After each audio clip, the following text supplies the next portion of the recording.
What's going on, everybody? Steve Araujo here. We are the Big Bottom crew, right? Big Bottom. True. I'm Steve Araujo from the Bass Hang. Somebody else? Let's go. Tony Puleo from Tony Puleo. Just my own self, Tony Puleo artist. Cool. John Moody, solo bassist, and then also anything and everything at GHS Strings. Yeah, so this Big Bottom, it's basically what you're seeing now is kind of a brainchild of the three of us wanting to bring our crazy text thread with all kinds of music industry news, gossip, gear, nerding out to the masses. And we figured it would be pretty rad to do a video cast and a podcast with all three of us, and we're going to have guests. And see, we got and I forgot the cat's name. Minerva. Minerva's joining us. So that was the, what would you say, the impetus for this that you are watching, the Big Bottom podcast video cast. I love it. Yep. So we share, obviously, what we talk about in the industry, little things. I mean, we all are A&R guys. Here I am, True. giving myself enough credit. I'm like, oh yeah, I'm just Tony Puleo artist. I forget that, I'm the artist relations for Tsunami Cables, and I'm also the GK admin for the Facebook users, the GK owners on Facebook. Well, and Tony, you've been a GK artist for a long time, but you kind of do A&R for GK in a sort of a way. You and Forrest are friends, and you kind of can vouch for people or help him find artists that are. I gotta admit, I'm not doing too much of that. It's more like I'm more like there to say, okay, no. Right. Got it. You're not meeting the criteria, so to speak. I run interference. And I think that. Well, that's fair. Yeah. We could all use somebody like that. Well, I think everybody needs somebody like that. All these companies need that to kind of. Basically, we've all talked about this. Is we're all of us individually are ambassadors for whatever we are representing. Mm-hmm. That's just the kind of people that we are. And when we're representing a brand, you want to be a good ambassador for it. So it's like, yeah, this is great. This is give kudos. They give kudos back, that kind of thing. We've talked about the whole endorser thing. And I think having an A&R, not even a background, but just kind of a work ethos, or where, I don't know if that's the correct term, or a work ethic, that we know, we surround ourselves with good people that are actually good ambassadors for this community, hence are good ambassadors for whatever gear they're looking for. If that makes sense. I don't know if you guys want to expand. No, I get it. To extrapolate on that, like, we have a lot of friends in the industry. Yeah. And we also endorse certain products, and we also work for certain brands. So combined, all that accumulated knowledge and our experience, well, let's face it, none of us are kids. We've been doing this for a long time. Working, making our living at music. This is what we do, and this has been our bread and butter. Fortunately, we've expanded and can expand to do other stuff, but that's kind of where we cut our teeth. So we take our job, and like anyone else talking about their jobs, and like some people might talk about it at a water cooler. True. We do it at a virtual water cooler via the Big Bottom text messages, the three of us. And who would have thought the three of us came together to do this? It's pretty amazing. It just kind of happened. Yeah. Boom. I think it was, I think it's just one of those things that, it was bound to happen. Just our nerdiness, our geekiness when it comes to gear, and us just kind of, I don't know, we're kind of cut from the same cloth. We've all kind of had the same kind of upbringing in this industry. And it's just weird, man. I feel like you guys have been my brothers since day one. Like, I'm an only child, but I seriously feel like you guys are my brothers, which is amazing, So you guys get me. I felt like I've said this before, and I know we're regurgitating because we're regurgitating for the audience. Yes. Right. But I felt like I knew both of you guys before I physically met either one of you. Yeah. And I think we've all known about each other for years, even before. Oh, yeah. The Absolutely. interwebs. Absolutely. Yeah. I want to extrapolate on that a little bit if I can, and I know I have before, so you two guys bear with me. Okay. I'm saying this for the audience. I feel like there's a whole level of working players. I'm not saying just the 20 guys that are in bass player every month or what have you, or were in bass player every month. Mm-hmm. I'm talking about like the whole echelon of actual working level guys. And a lot of us, we know each other. Oh, I know that guy from England. Oh, I know he's got a daughter and he's doing this and he plays this 5-string brand and he's doing this kind of gig and I know what he eats for cereal. You know what I mean? Type of thing. And we all kind of, a lot of us, if you don't know them, you know somebody who knows them pretty much. Right. Yep. Right. 1 degree of separation. And with the internet, Easily. following on Instagram, following on whatever, we, whatever somebody's into, Tony's into surfing, John, you're an artist, you're a graphic artist. And, it's like we know what people are into, which is kind of cool, Yeah, it's kind of rad that this, especially now in these times, it's very community oriented. And I think it's going to even get more community oriented. And what we're doing is what a lot of people are going to probably do is, this is going to be the new, thing to do, and not like the internet's new, but these kind of meetings, these Zoom meetings, and I keep saying that their stock is skyrocketing because everybody is using this Zoom for the kids. John and Tony, I don't know. I have friends that have kids that the classrooms are basically the Zoom meetings, which is pretty fantastic. I think it's rad. My kids aren't there yet, but they definitely have Chromebooks.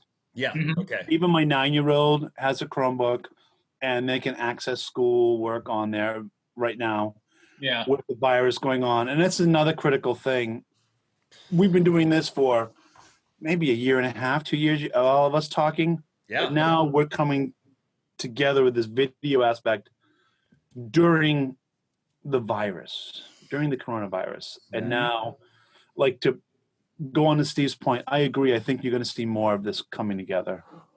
I would be interested in seeing with most of the U.S. getting ready right now to shut down for the next 3 weeks, how the artist relations people are monitoring what their artists are doing right now. In that, for this 3 weeks, who are the people that are still flying the brand, just doing their thing, even though, they may not be on the road, their company may be shut down temporarily due to their state. Who's the one still honoring their agreements on that? I'd be very curious to see how many of us in other companies are actually going to be paying close attention to that. I already started watching. I already started seeing who's doing what with Tsunami. So what I've been noticing, sorry, Tony, I know but instantly I'm going up Instagram here and let me just literally on the top, live. Since this has started, literally it's, which I think is fantastic. Oh, sure. It's great. But yeah, you're right. There's going to be way more content. Like there's live stuff, which again, I think it's great. But, I think artists are really going to go to that. And people that were not used to or didn't do video, sound recording and all that are going to definitely start, which I think is great. Which I can add to that. Yes. I'm sorry, I don't want to bogart. No. Go ahead. But I'll do it anyway. Do it anyways, buddy. Oh, you are terrible, Mr. Moody. This is the Big Bottom crew. Come on. So I've been really fortunate as a bass player. I mean, you guys can attest to this. Probably your biggest recordings that you've done, except for maybe you, John, because you are a solo artist, is you probably have gone with somebody else in a studio and your job is to play bass. In your situation, John, you've been the leader for your 3 solo records. So 4. But it was counting, right? Good job, Tony. Did you not get the last one? Good job. I'm just kidding. Well, to be fair, the last one was one of those spur of the moments, just threw it out there kind of things. Nice.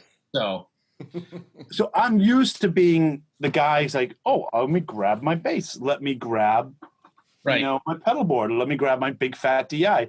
Oh, it's my fusion project. I'm going to grab an amp and take a luxury and be mic'd. Well, now today, I'm not really much of an engineer. I openly admit that. I'm not really a video guy. I'm way behind on my social media that way. I'll admit I'm terrible. But I know with this virus and not being able to gig right now, one of the things I did do was I picked up what came today was a Mac. So Oh, it came today? it came today, guys. Nice. Yeah. Dude, that's awesome, man. Dude, anything I can do to help, man. I honestly, anything. Yeah. Today was a day where I just hung out with my youngest daughter primarily and Nice. going over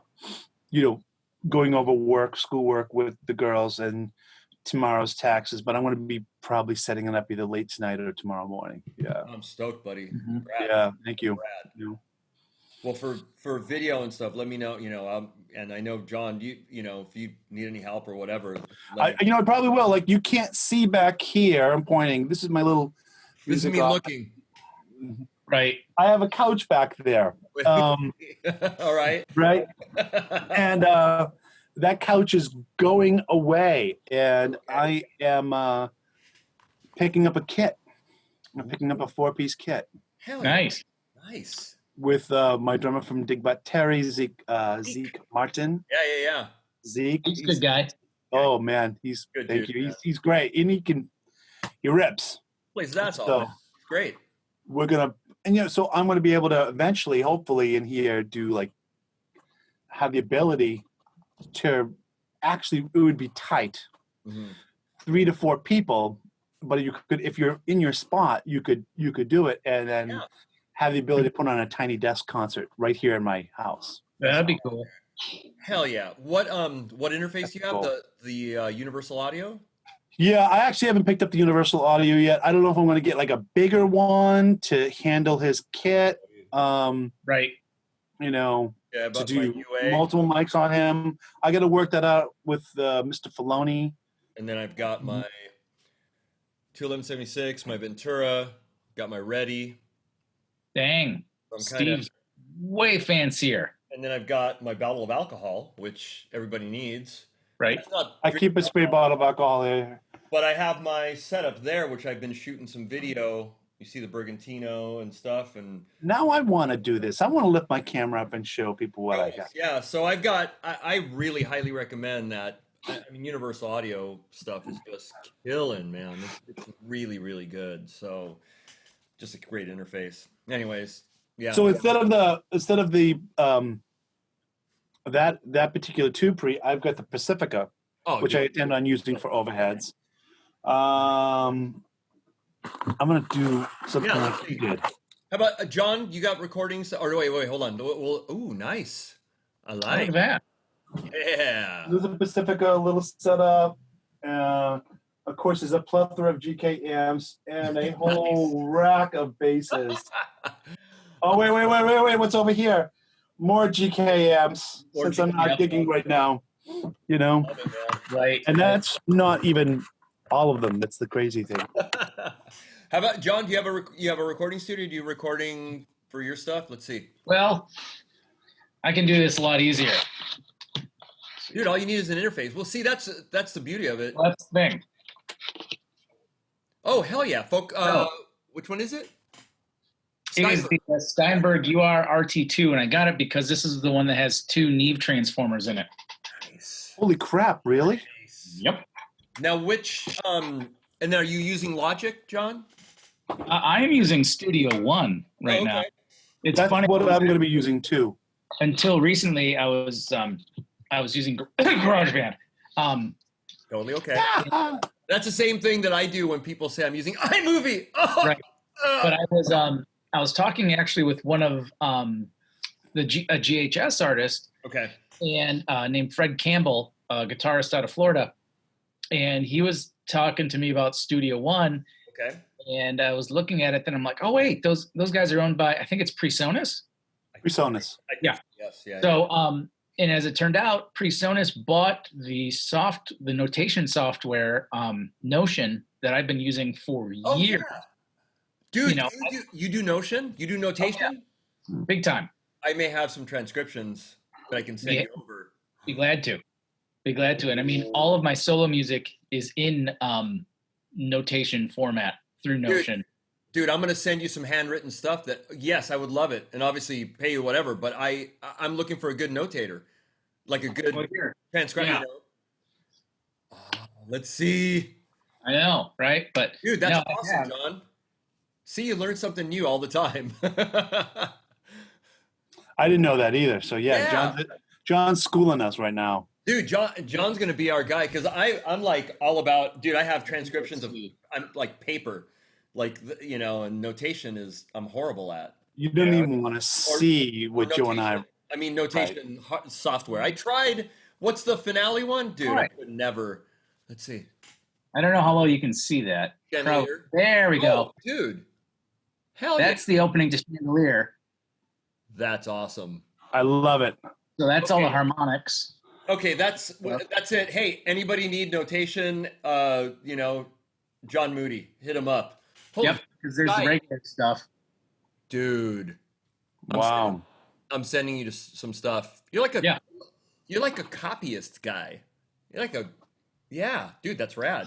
Well, someone has to be the smart one. Yeah, no, I know. John Moody's like Moody lifts it up, man. He's the highbrow, you know. I'm like, I'll get off this and I'll be like, no, and then I'm kind of like kind of scraping you guys. I'm just lucky to be here. I'm lucky to be here, gents. You know. I'm just scraping by. I don't even use a DAW half the time, you know. You're just saying it's an honor just to be nominated, right? Yes, exactly. Oh, by the way, Tony, hold on. Speaking of nominated, we're talking to Tony. And John, this is the camera. So I sold all of my Canon DSLR stuff. I know Jen does a lot of cameras. Like she does shooting. Yes. Yep. I had 2 DSLRs. There's all this LN. Dude, this camera, the Sony a6000, you can get them for like $325. You can get the badass Zeiss lens for $300. This is my main shooter. All of the latest bass hang videos is just this. It nice. It doesn't do 4K, but it does 1080, and it's the mirrorless, and it's so dude. It's fantastic. Like I said, I sold out. I got rid of all of my full frame, all that. Screw that. This is what I shoot with a GoPro. Oh, and my iPhone because it shoots 4K. So Tony, this right here for about $600, you can have like it's stupid how good the quality is. Just saying. 1080 is fine by me, you know. 1080 is fine, you know. Oh my God, no! But the quality and the thing about the mirrorless stuff is you can shoot at a higher ISO without it being so grainy. So you don't really have to worry about. I mean, you still have to do some lighting, obviously. Like I have those. See those lights? I have 2 of them. One of them's on right now, and those are about $150, and you can just move them anywhere. So that's another cool thing to have, Tony. I thought Steve was going to say that because it's mirrorless, they're vampire friendly. Oh. Well, I do a lot of garlic, so you know. Yeah. Now remember, John, is one thing. Steve's not as geeky as you and I. So before you and I go down that road. About what? Oh, in general. No. You're geeky about bass stuff, but we get geeky about like nerd stuff. Yeah, I don't. No. Superhero, like I'm just like no. My buddy makes fun of me because the whole Star Wars. I'm like, nah. I'm just not into it. I respect it. Not into it. I mean, that's fair. That's fair. I'm 52. I actually saw Star Wars when it first debuted at the Cinerama Dome. Or it was either Man's Chinese or one of the two. Wherever it debuted in LA, I was there. That's cool. That was pretty rad. Yeah. Okay, for our audience, where is everybody located? Let's do that. Tony. Boston, Massachusetts. We'll start from, I guess, from right to left. Yeah. Right? Boston, Mass. Boston, Mass. Born, raised back there. Born and raised, North Shore boy. You know, North Shore of Boston. I can't tell because of the accent. There's no way. Nah, that's hilarious. Yeah. How about Moody? Currently Kalamazoo, Michigan. Okay. You know, it is a real town, even though there is a jazz tune about it. So, and was a legit gal from Kalamazoo. So nice. Born and bred there, or born raised? I actually grew up in Lansing, Michigan, the capital. So for our people, right here, out here would be Lansing. Over about mostly this part here, this is Detroit. Okay. So Kalamazoo is about right there. Oh, wow. I did a tour back in the early 90s, and we went through Grand Rapids. Oh, yeah. Where's Grand that Rapids would be up here, then straight over. Yep. It was amazing. Grand Rapids was rad. That was a badass. Grand Rapids is actually a pretty happening town. Yeah. They've, the thing is they've got, especially with Kalamazoo too, they've got a couple of families that are, obviously very well off, but they spend a lot of money in philanthropy to the city. That's awesome. Nice. Man. Things like that. So very cool. Yeah. And okay, so we went from East Coast to kind of middle, and this is the US. This is I'm way over here. I am Southern California, man. That's Huntington Beach, where I was born. Yeah. Steve's in the, if California is a thing, it'd be like, I'm down here. I'm way over here, exactly. No, Southern California, moved to Huntington Beach when I was 10, and literally that was my hometown, Huntington Beach, and Southern California. So I think it's kind of rad that we have this perspective. It's killer. It's pretty rad, and obviously with the invention of this whole interwebs, and we ping each other all the time, so all the time. All right, all the time. I don't know, let's talk some gear. I actually go ahead, Tony, go ahead, you have a thought. I had a question John's interface. It has the Neve transformers in it. How do you like it? I like it a lot. I just went through this stuff. It's finally getting me enough time to sit around and figure out how to use it. Nice. Because I've, for the longest time, I never really understood the difference between the gain level and the output level. Yeah. And really understanding that really helped me dial it in, especially with that last tune that I did, to figure out, okay, turning stuff down and be like, well, how come the signal is like this? And I'm still clipping. What's going on? Yeah.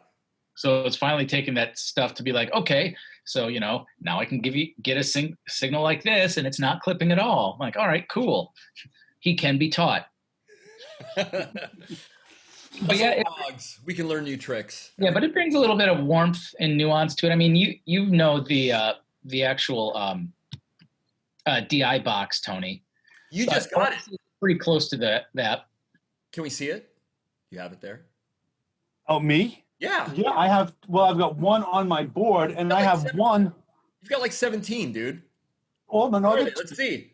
He's only got 16, Steve. I got one that just came. Oh, let's open it. Open it. Woo! A live unboxing, a live big bottom unboxing. A live big bottom unboxing. Damn. So I did a gig with the last gig before the virus happened, right? Okay. Was last Saturday night. Uh-huh. So not Saturday before. How many do you have now? 7. No. I have 2. Oh, you have 2. Wait, I thought you had 3. I had 3 something else. Steve, you're an evil. I have a knife right here. You're an evil man. We're all about the crazy DIs and. Well, this is my thing. If I'm out my pedal board, which I have had a pedal board go out on me before live, playing a beach club that had funky electrical, and my whole board went down. In fact, I noticed one of my guitar players had his fractal go down at the same gig. Yeah, Scott Benny had his fractal go live. We know Scott. We know Scott. He's a GHS artist. Big shout out. So we got a big shout out to Scott Benny. Right, so I'm opening the box. Nice. Shout out to Zeke Martin. Give him some shouts. Joe Filoni. Gabagool. Yeah, Pat Wilson. All right, so guys, I'm opening this up right now. Look at this. Open it up. Oh. He opens that box up like a gorilla. Damn. Like, I take that as a compliment. You don't give 2 F's about that box, dude. Oh, that's nice. Rupert Neve Designs. RNDI active transformer direct interface. I have one over there. It's mounted to my board as well. Nice. Let's go. Look at this. We are a lot of the times our little thread really, really, what is it, circles around or whatever around DIs and direct recording. Yep. Ooh. And when you were getting that, I'm jealous. I need to get, oh, dude. So I did a shootout recently Okay. over the PA and at the theater. All right, let's talk DIs, guys. Let's talk DIs. Come on. Oh Let's do boy, it. I don't want to bogart. What are you talking? Tell us. So I got to say one thing right here. You know Okay. who inspired me with this? Mr. Moody. Nice. John did a Accidentally, video with I this add. before. Bravo. I like it. John, tell me your experience with the RNDI. Well, I originally got it as a demo unit to write a review on for Bass Musician Magazine.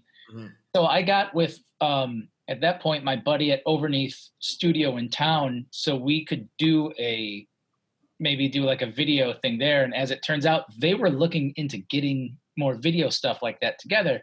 So they comped the whole thing for us. So that's why we did it with that. We did what did we use? A JDI, and then we just used a standard Whirlwind kind of thing. That's a workhorse.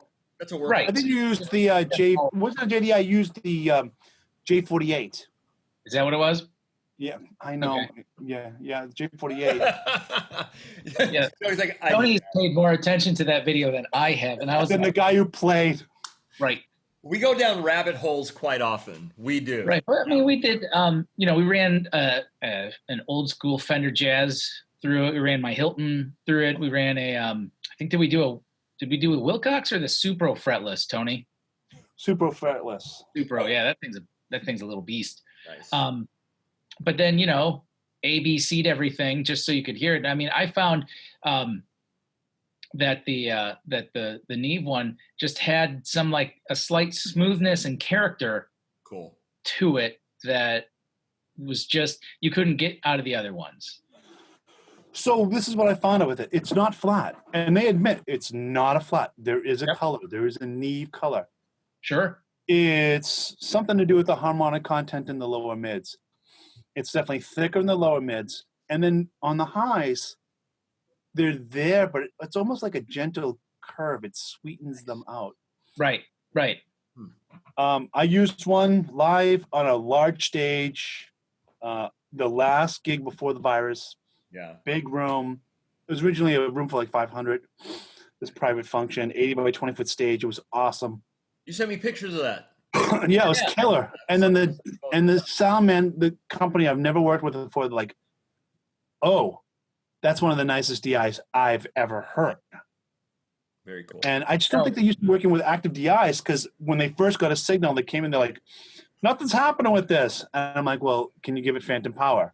Which it does require phantom power. It's like, oh, they had all these cheap passive DIs, but there's nothing wrong with the passive DI. I'll get into that in a second. Yeah. But then turn it on, he's like, wow, that's rich. Nice. And I play bright basses in general, so I kind of like that high end mellowing out a little bit. Yeah. Well, my shootouts, I did a shootout with a Radio JDV, J48, Radio JDI, the Q strip. What else did I do? And the Rupert Neve. And I think that was it. I think there was a couple other contenders. Oh, and the Nordstrand. Yeah. I really like the Nordstrand, but I had an issue with it that it doesn't have, for me, I have to have an unbuffered line out to go to my back line. I love what Kerry does, but that pre doesn't have that. So I use that more as another type of recording DI if I want to do like a retro-y thing or a real modern thing. Mm-hmm. I have no EQ. That's what I'm going to use. Cool. If I don't use the ready. So that like took that one out of the package, out of the picture. And everything else had a throughput. Cool. The radials were just almost too brittle. What you put in is what you got out. The radio JDV is great for reamping. The J48 was kind of brittle-ish, at least for me. Yeah. Mm-hmm. The JDI was awesome, but the Jensen transformer was really nice, but it almost acted like a vintage amp. It does saturate, it does warm, if you were like needed to have a DI to get a really warm sound, but you didn't have a lot of money, you couldn't buy the ready or something like that, and you just really wanted that kind of classic JDI all the way. I keep the JDI with me now for gigs as a backup in case there's a problem with passive, and then if there's a problem with phantom power. The Q-strip was good, but it had a little boxy sound to it. Sorry, I'm going off of minutiae here. No, do it. This is and the one that sounded the most sweet and full, hands down, was the Rupert Neve DI. Hands down. Yeah, it won. Can we see the box itself, the unit? Yeah, let me just pull this up. So it requires phantom power, which is fantastic because let's see pull it out. Unit. Let's see your unit. Sorry. I'm also all the bass players, Steve. I'm also the immature one in the whole group, so yeah, Steve's the immature one. I am. Okay, so this is interesting. You can also take a speaker in, which I don't know if I'll ever do. Okay. You can put an input that can take about 1,000 watts. So if you wanted to capture that sound of your head, like let's say you had some sort of head and you wanted that head sound, you could plug it in, put on speaker level. An SVT, DB750, something that had character. Something that had that character to it. I think an Ampeg would be classic. Okay. You can capture that and do the speaker. I don't. It doesn't even have a padded gain. They're like, nope, we have the built-in pad in for this. And you require, like you were saying, a throughput. A throughput that is unaffected. That is literally just. Now, is that affected by the tone of the transformer? No, because in fact, while I have my board at home over here, which I keep my board on the rack above an amp, on my pedal board, I have one of these mounted to my pedal board. This unit is not getting phantom power when I'm practicing at home. It's passive. It's just a passive through. It's a passive pass-through. So when I have my cable going to it full time, I have the output going through it full time, and then the signal's right there, so it's no issue. It just sounds wonderful, man. That's cool. Nice. And like you were saying, like, you know, those cheapy DIs, usually, I mean, all of us have done gigs with sound companies. I mean, they're inexpensive, and like, especially a sound company needs to order like 20 of them, so they work, you know? I was shocked. The corporate gig I did, you know, it was less than a week and a half ago.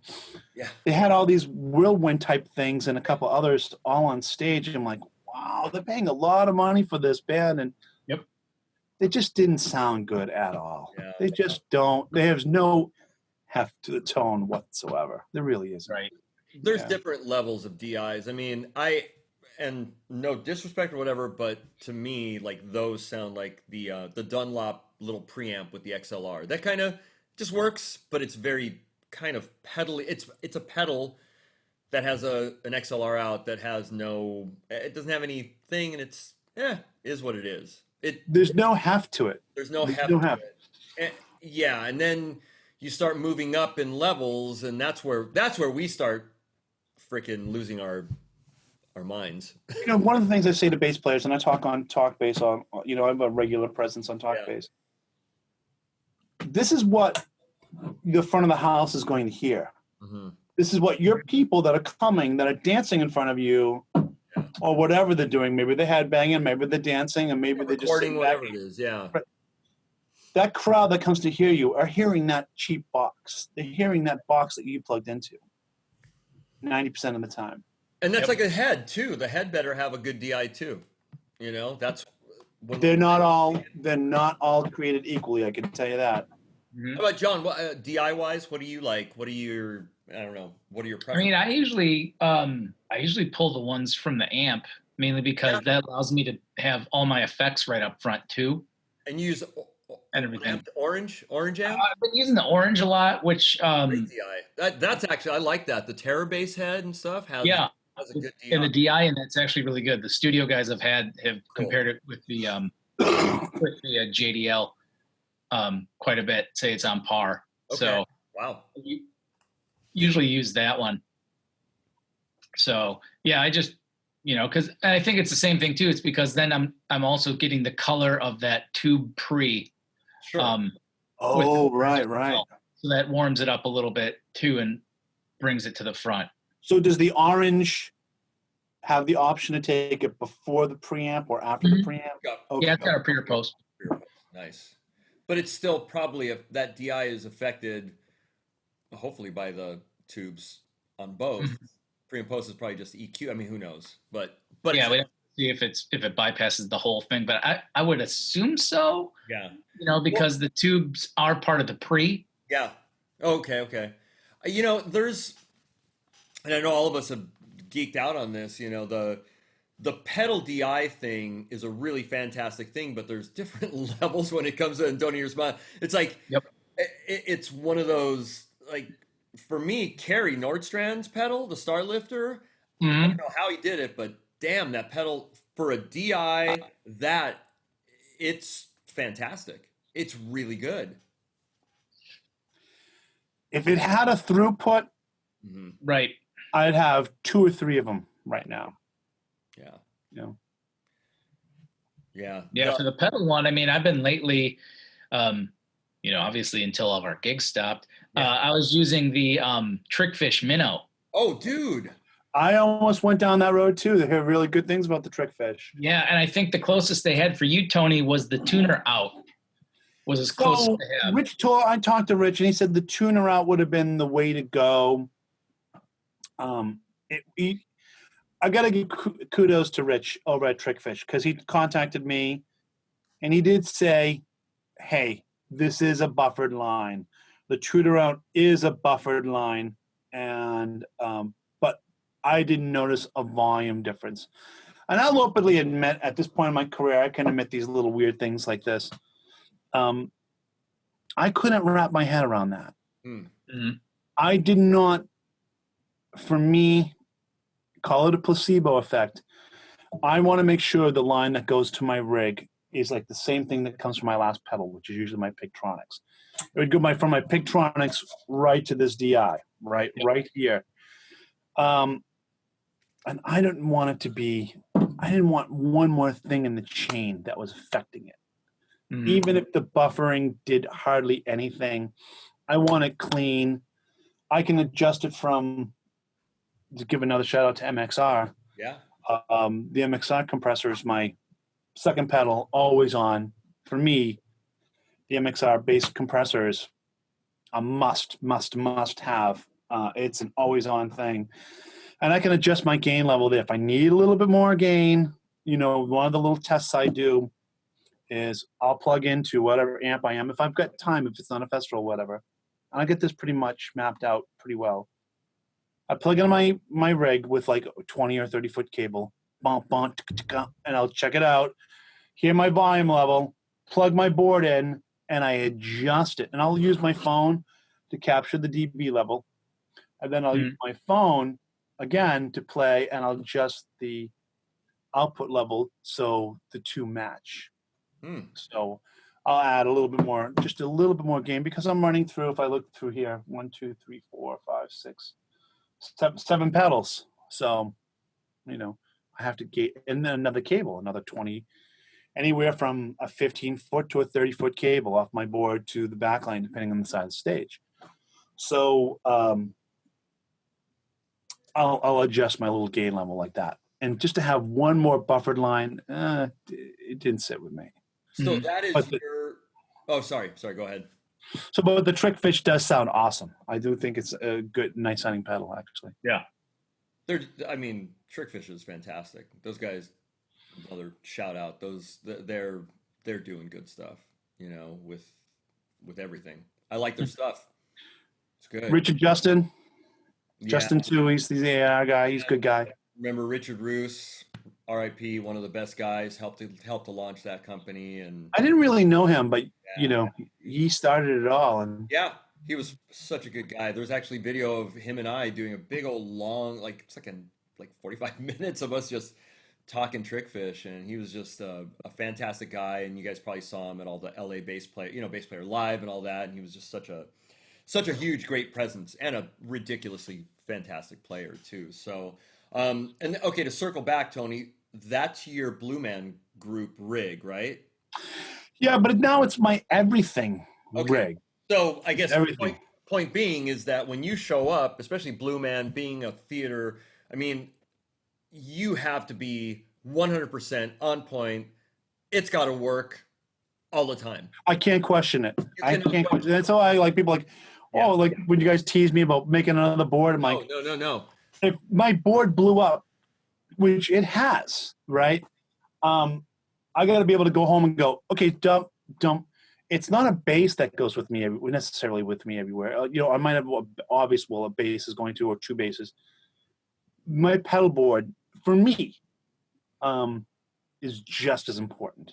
Yeah. It's my control center. It's my tuner. It's my DI out. It's the compression that is part of my playing style.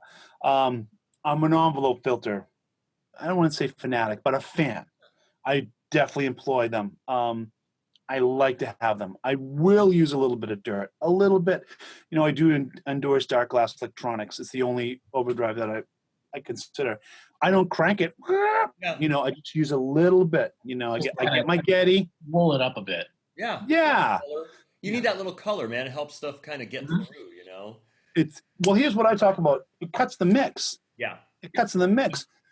So if I'm doing a rock thing, like there's two guitar players, let's say one guy's got, everyone's a fractal now, or, they're something along those lines, right? Someone's using some sort of modeling. Someone's got a diesel going on. Someone's got a boogie going on. I'm like, how am I going to cut through this stuff? The drummer behind me's got, he hits like a gorilla. He's 250 pounds and he's got a 24-inch kick and he's slamming hard. I'm like, what am I going to do? A little bit of overdrive. Cool. Just a little bit. And not enough to be like I'm in Mudvayne, but enough to say, I like you, Getty. And both of you guys are much more pedal board oriented than I am. I am not. I know, John, you have a pedal board that's pretty much ready. That's kind of your go-to sound. Yeah, it's basically got it. I'm pretty sure at this point it's sentient. It's self-aware. I think both of your guys' pedal boards are self-aware. It's the whole AI thing, man. Probably. Endorsed. That new small board that I put together has been the one that's been just incredible because it's an Eventide H9, Those are the multi-effects thing. Yeah. And it goes into the Trickfish Minnow. I've got a tuner out for there, which granted, yes, the Eventide has a tuner, but I like having a separate one. Well, and it mutes, right? Right, it mutes. You're muting front of house. You got to have that. You have to. But then I also have a Jet Micro MIDI controller on the H9. The little guy. But right? It's super little. Yeah, it's a micro pedal, 3 knobs, which I get 3 different banks from it. And the same thing. It's like each short or long pull from each one will pull up something else, or you could do 2 ones at the same time. So there's a ton of combinations. So a lot of it's using it to call up presets. Okay. Or also I'll use it because now you can scroll up or down with what you've got in there. And I'll keep my phone up on my stand too, because with Bluetooth with that H9, I can scroll through all my settings that way. With your phone? Yeah. Oh yeah. Dude, look at Steve. I'm so behind. Now the bigger one is actually when the guys at Eventide told me to actually use the iPad with it, because the iPad has all the functionality of if you hooked the H9 up to your computer, but it's on a portable thing because it's all connected through Bluetooth. So yeah, they can pull it up. I can dial in stuff right there and change it, and immediately download it to the pedal on the fly. Now that's a sentient board. Mine's old school. Mine's analog. That's a smart board. Yeah. It's way smarter than me. I have the Aguilar Optimizer. That's a good pedal. I love this pedal. It's such a fantastic octave pedal. And that's it. And then I have that's it. And then I have my my Kerry Nordstrand, the Star Lifter. Nice. You could do this, Steve. You could, all right. You could have like a kill switch, tuner, right? Gotta have it, yes. forget compression because I know you're not a fan of compression. The Optimizer and like Kerry's or the Con DI or something like that, mounted all together. Boom, boom, boom. Something that would fit in a tick or something. Yeah, hold on. John. Johnny's getting something. He's getting a toy. What? He's getting a toy. Oh my God. Oh, look, he's got a Pelican case. Ugh. Oh, it's the Ready. Ugh. Yeah. That's what I travel with. Nice. So, I don't like to gig with the Ready. Oh, what's that? I don't like gigging with the Ready. Oh, really? Well, it's behemoth. It's big. Well, I love it. Yeah. First off, another shout out to Peter Montesi. Peter. We're talking one of the best guys, ambassador to the. I have to get something now too. All right, get something now. Go. Oh, and I forgot. Another shout out to Pete Montesi. This right here. Oh, Tony, are you gonna show? Look, KGB. I got a case too, right? All right, let's see. Oh wait, what's the brands on there? Check their mic level. Let's open up the case. Well, you're both way fancy. I have no case. No, you have your pedal board though. That's true. Oh, you have the same thing. Is that a Ready? That's a Ready. And wait, what is that? That's the mic, the Rode RE20. The RE20. Oh.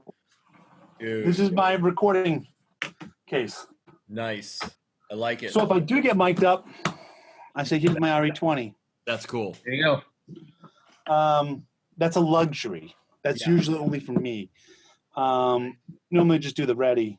But my RE20 is going back to... it needs some fixing? Yeah, it's... Somewhere in my travels, it started to get a little loose. You got a little out of focus there, Tony. Hold on, you got a little out of focus. How about now? How about now? There we go. It's full in focus. How about now? Oh, hey. Yeah, that woke your computer up. It's like, what now? Exactly. Hold on. So yes, that's the my Pelican case. But Steve, it wouldn't hurt you. I don't want to talk you into it. Talk me into it. A little pedal board. You've been trying to talk me into a pedal board for a long time. I just wanted to show you guys. So I use the Sennheiser E906 to mic up a lot of stuff. Big, huge SPL, dynamic. That's what I did the last 3 Brigantino ones. But this is kind of one of my favorite. The blue FET 47, the blue mouse. Yeah, this thing's badass. That thing's killing. Yeah, I had a blue mic for many, many years. It's good. I like both. I tried both of these, and on that Brigantino, the Sennheiser sounded better. I don't know. I just beat everything, and this one sounded best. Sure. What model Sennheiser is that? It's the E906, and they had them on sale for about $100 because they actually make one. I forget what it is. It's the E whatever that does not have, see the little shelving? So they make one that doesn't have that, that's less expensive, but they had this one on sale for the same price as the other one, and this one does have the shelving, so you can low pass, high pass it.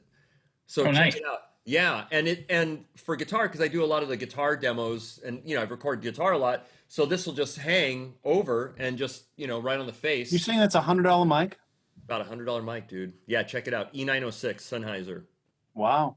Yeah, it's fantastic. Check it out, Tony. I'm not a mic guru.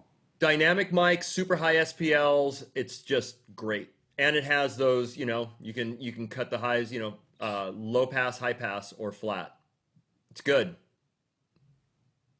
Have you recorded with the RE20 before? No, but I've heard it's fantastic. It's freaking great. It's like one of those staples. It's really killer, man. Yeah. I like how it sounds on bass because it's neutral-ish. What cabinets are you usually miking? GK Neo 212. Oh, the 212. Okay.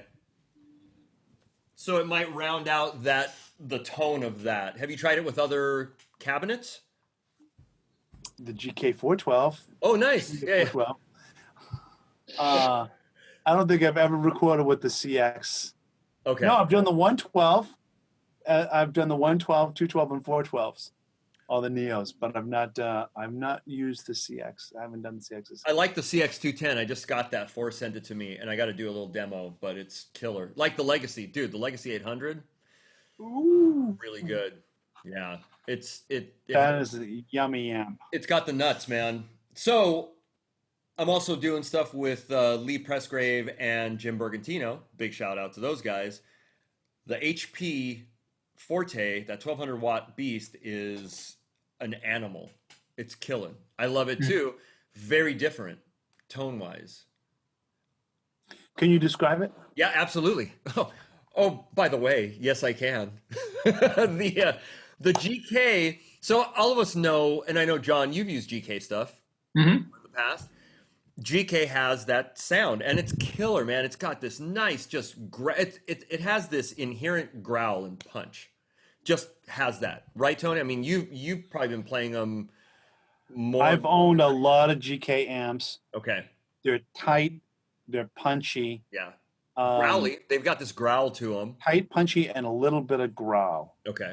And you can get a lot of growl. This is going to sound cocky. A lot of my growl is right here. Just the way I play, with round wound strings. Yeah. But they are growly. They are tight. They are tight and they're punchy. And there's not in the spectrum. They're not overly bright. They're not. You can EQ it any way you want. Yeah. But they're not overly anything except tight and punchy. For me, beautiful. You know what I mean? Yeah. If I hit something, I want to react like that. Like if I go, I want to hear, real quick. And you probably know the amp so well that you can dial in, dial out, whatever you need to. Can I tell you the truth, man? I think this is going to sound boring. And I did this in a rig walk down for Bass Musician Magazine. I don't really tweak the EQ unless the room is funky. Set it, forget it, and that's unless the room is funky. Like, okay, do you have curtains behind you? All right, well, I might add some high end. Oh, you're on a boxy 6-foot old school stage that's plats and they use it for storage underneath and it's empty. Well, I better cut my lows a little bit, or the lower mids, like, or the windows back there. Are you playing against at a jazz club and you're going to be bouncing off windows? Well, I better cut my high mids, so. I do on that Legacy. I like that contour punch thing. That thing's rad. I love what is it? Is it contour punch? It's kind of a what is this? I forget because I don't have it in front of me. I could get it. Hold on. Yeah. What was so? And John, you play orange. That's your that's been my main solo one as of late. Yeah. Okay. Any other stuff before, or did you play? I've got an Aguilar rig. Like it? Which head? Well, I've got both the Tonehammer 500 and the AG 700. Okay. For me, I prefer the 700, the AG, mainly because I like that that character of that one, especially for my soloing. It allows more clarity. Cool. But then I run it through two SL 112s. That's nice. Yeah, I've played. I'm not the biggest fan. Popular combo, actually. Yes. I'm not the biggest fan of Neo. I've heard one, and it was good because I love.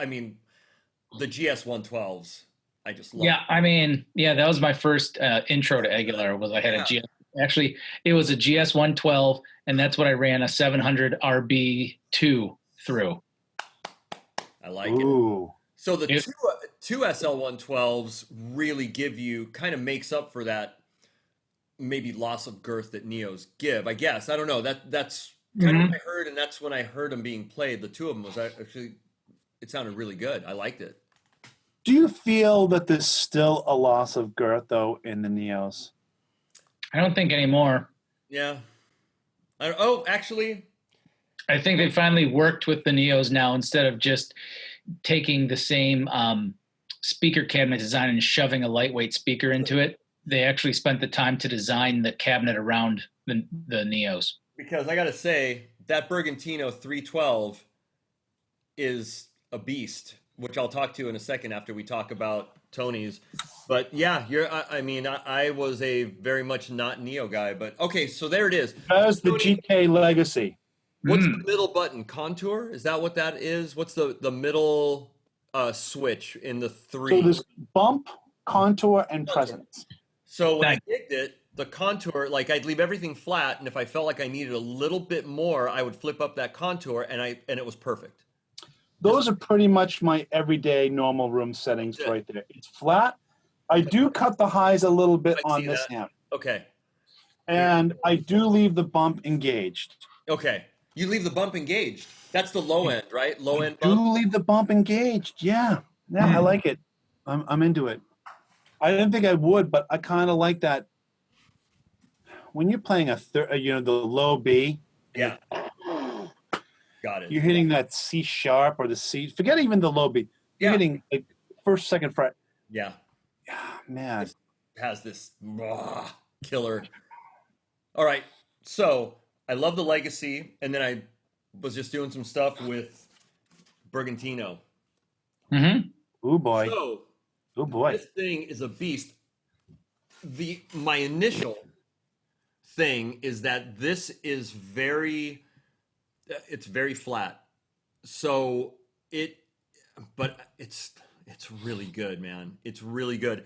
What I find myself doing on this one, I definitely give myself a little bump in low mid and a little bump in bass, and then I'm gold. I feel great, but it is really, really, it's really good. And this thing has bells and whistles up the ass, man, and they're really good. So I'm going to do a little bit more of a in depth, but I gotta say, like, Steve, what are those switches over to the So you got mute or unmute. You've got a bright, so you can set. So it's got a bright on or off, punch on or off, which you can choose a couple of different frequencies. You can also choose post or pre EQ for your DI. I mean, he really, thought of everything. Now the punch. Do you know what frequencies that is? What he's using? No, I can look it up. But the bright, he's using 7.4K or 7K and 2K for the bright.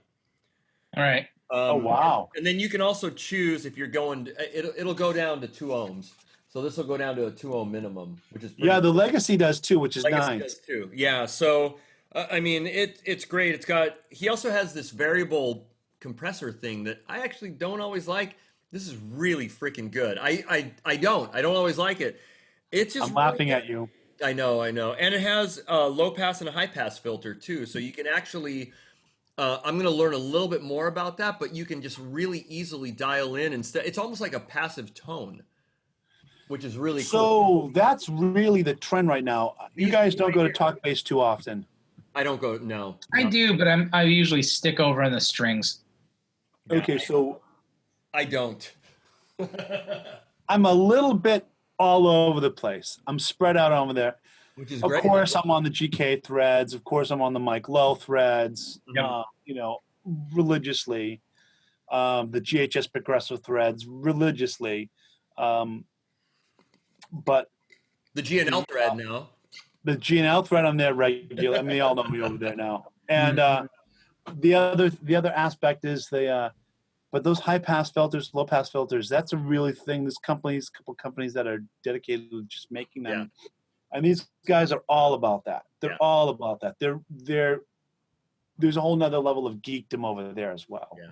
Well, that Bergantino has it, and it's really good, man. You just dial it in. I mean, granted, I only played it like 2 or 3 times before lockdown, but it was. I mean, it's big. It's a big sound. Steve, what was your last lockdown gig? And John, tell us about your last lockdown gig. Yeah, I'm trying to think. The last one I did was probably just my usual church one. Okay. From a couple weeks back, and that was Sunday, yeah. And that was using because it's an ampless situation. Goes straight to the house. I just take the DI from the minnow, and that's the thing off the small board. Yeah, I played with I have a U5 there at my church gig, and it's fantastic. Sounds killer. Everything's in ears. And we didn't have anybody there in the church. It was just remote until we couldn't. So right. And I think before that, I just did a corporate gig, 4-piece corporate gig, and then literally stuff shut down. You know, I had gigs cancel. I had a bunch of gigs cancel. So Yep. okay. So all of us are affiliated with companies and doing gigs and stuff. You know, kind of. You know, we can.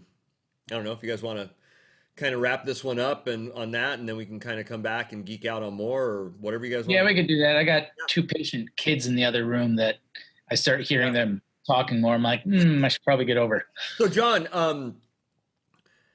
how are you dealing with the kind of quarantine thing with the company that you work with, GHS? How are you guys doing? We're like everybody else, since we are non-essential businesses. We're, for the most part, we've been ordered to shut down. Yeah. Now the nice thing is, because we still have an online store, that is allowed to stay open, and so we can get some orders out. You know, I guess as inventory allows. Got it. So, but really, for for most of it, most of us have a 3-week unpaid vacation. Yeah, that's a drag, man. Yeah, all of us are. Yeah, we'll see. I mean, we're gonna keep doing these and kind of. I even think afterwards, we're gonna get more people. I think so. For the next one, not to jump, we'll stick on this. We'll get somebody else to jump on here. I really want to get Sure. Matt Wilkins, Carrie Northside, and one of our buddies on here too. So we're gonna make this a thing. But so John, I'm like anybody, sorry about that, but we're kind of all in this together. And that's the thing. It's like I was talking with some of our other competitors about the same thing that have been closed earlier because they're in California when that came through, and everybody's all just the same thing of, hey, we can do this, it's going to be all right. I believe Roger Sadowski shut down too. Yes, Rogers. Yeah. How about you, Tony? How about your? Well, gigs are dried up right now. Luckily I've got some dark. money. Blue Man is dark, and I've got some other work, and I had some money saved, and I sold a bunch of gear recently. You guys know. Cool. Right now we're all right. Cool. Yep. I can, if depending how long this is, right now, I'll be able to get through this. Right.